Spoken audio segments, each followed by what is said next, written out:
فضائے بدر پیدا کر، فرشتے تیری نصرت کو اتر سکتے ہیں قطاروں در قطار ہوں کل۔ دوستو، میرے آقا علیہ الصلوۃ والسلام سے محبت، میرے آقا علیہ الصلوۃ والسلام سے عشق، یہی دین ہے، یہی ایمان ہے، یہی قرآن ہے، یہی اسلام ہے،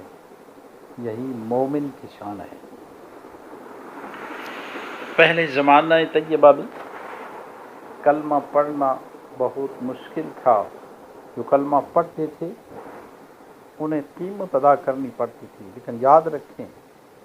جس صحابی نے بھی کلمہ طیبہ پڑھا اور دیدار مصطفیٰ سے سرشار ہوا، دیدار مصطفیٰ کی لذت اس کی آنکھ میں بس گئی، دل میں بس گئی، اس کے لیے اپنی جان کی کوئی اہمیت نہ رہی۔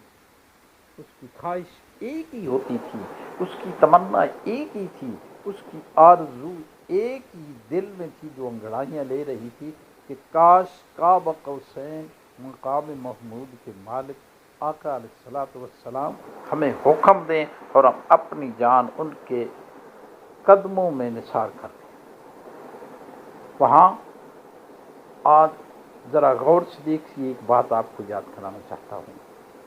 کہ کیا محبت تھی آقا علیہ الصلوۃ والسلام کی، جس کے آگے نہ ماں کا پیار نظر آ رہا تھا، نہ باپ کا پیار نظر آ رہا تھا، نہ بھائی کا پیار نظر آ رہا تھا، نہ بیٹی کا پیار نظر آ رہا تھا۔ جب میرے آقا علیہ الصلوۃ والسلام نے مکہ مکرمہ سے ہجرت فرمائی تو آپ نے ارشاد فرمایا کہ اے صحابہ کرام، مکہ کو چھوڑ کر مدینہ طیبہ کی طرف جانا ہے، تو رب العزت کی قسم اٹھا کر کہتا ہوں کہ ایک بھی ایسا صحابی نہیں تھا جس نے کہا ہو کہ یا رسول اللہ ہمارے ماں باپ یہاں ہیں، ہمارے بھائی یہاں ہیں، ہمارے بچے یہاں ہیں، سب کچھ آقا علیہ الصلوۃ والسلام کے قدموں پہ نثار کر دیا، قربان کر دیا اور سر تسلیم خم کیا، اپنا شہر چھوڑا، اپنے ماں باپ کو چھوڑا، اپنے بہن بھائیوں کو چھوڑا۔ اور دیکھو بدر کے مقام پر کیا نظارہ تھا،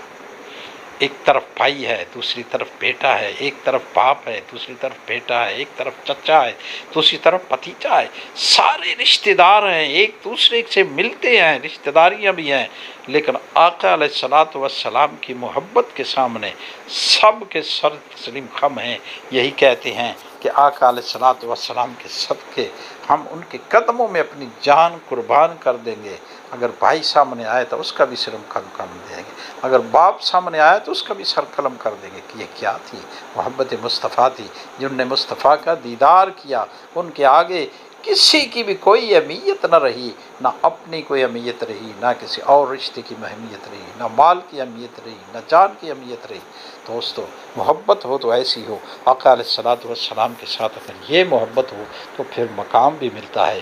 پھر بدر کا مقام بھی ملتا ہے، احد کے مقام پھر ملتے ہیں۔ اور آقا علیہ الصلوۃ والسلام کی زندگی ساری یہی درس ہے اور آپ کے صحابہ کرام کا یہی معمول تھا۔ اسی لیے میرے آقا علیہ الصلوۃ والسلام نے فرمایا انا اصحابی کالنجوم، میرے صحابی سارے ستاروں کی مانند ہیں۔ دوستو، ایک خوبصورت سا واقعہ بیان کرتا ہوں کہ میرے آقا علیہ الصلوۃ والسلام ستاروں کو جھنڈ میں بیٹھے ہیں، ہائے ہائے،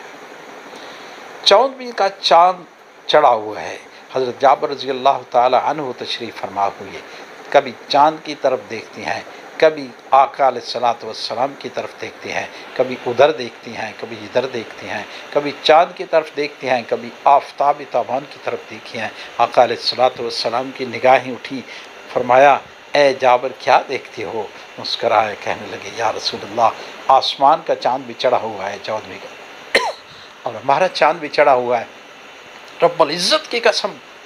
حضرت جابر رضی اللہ عنہ فرماتے ہیں کہ جب میں آسمان کے چاند کو دیکھتا ہوں تو اپنے چاند کو دیکھتا ہوں تو ایسا لگتا ہے خدا کی قسم کہ آسمان کا چاند ابھی چڑھا ہی نہیں۔ یہ محبت ہی اللہ تعالیٰ ہمارے دلوں میں ایسی جذبے، ایسی محبت، ایسے ہی عشق، ایسے ہی پیار